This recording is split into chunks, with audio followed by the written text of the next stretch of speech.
La Bible nous dit que nous sommes citoyens des cieux. Jésus est venu, il y a 2000 ans, et a enseigné à ses enfants à ce sujet. Notre pays d'origine n'est pas sur cette terre.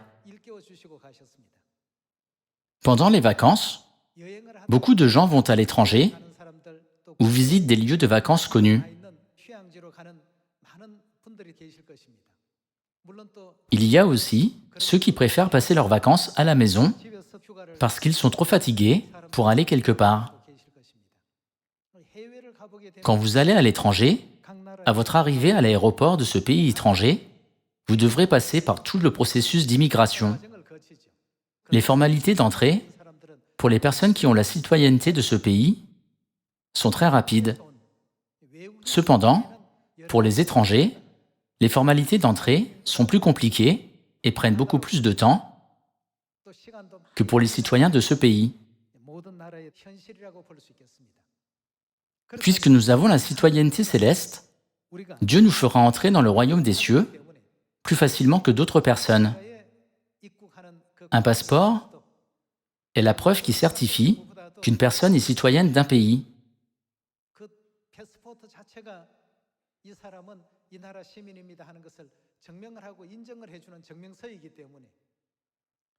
Dieu nous enseigne, à nous ses enfants qui vivons sur cette terre, comment nous pouvons acquérir la citoyenneté céleste afin de pouvoir facilement entrer au ciel.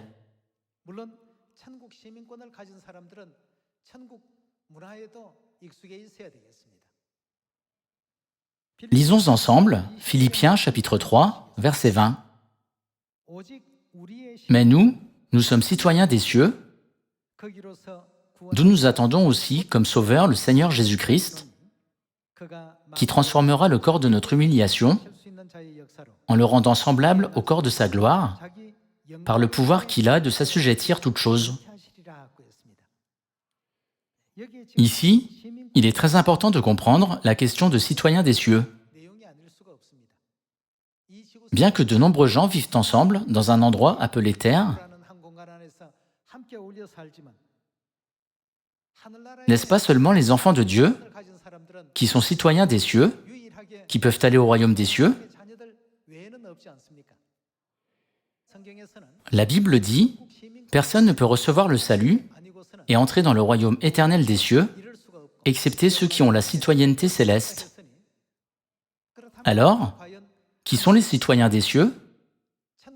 Quel genre de coutumes les citoyens des cieux ont-ils? C'est quelque chose que nous devons aussi apprendre. Lisons ensemble Jérémie, chapitre 31, verset 31. « Voici, les jours viennent, dit l'Éternel, où je ferai avec la maison d'Israël et la maison de Juda une alliance nouvelle. » Il est mentionné que Dieu fera une alliance nouvelle dans Jérémie, chapitre 31. Passons au verset 33.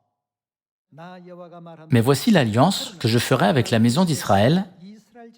Après ces jours-là, dit l'Éternel, je mettrai ma loi. » Quel genre de loi est-ce? La loi de la nouvelle alliance. Et où la mettra-t-il? Au dedans d'eux, je l'écrirai dans leur cœur, et je serai leur Dieu, et ils seront mon peuple. Puisqu'ils deviennent le peuple de Dieu, qu'est-ce qu'il leur est donné? La citoyenneté leur est donnée. En accordant la loi de la nouvelle alliance, Dieu a dit « Je mettrai ma loi au-dedans d'eux, je l'écrirai dans leur cœur, et je serai leur Dieu. » Et par cela, que deviennent-ils? Et ils seront mon peuple. Il est évident que ceux qui ont reçu la nouvelle alliance ont aussi reçu, quoi, du royaume des cieux? Ils ont tous reçu leur citoyenneté. Les gens qui ont la nouvelle alliance ont reçu la citoyenneté céleste de Dieu.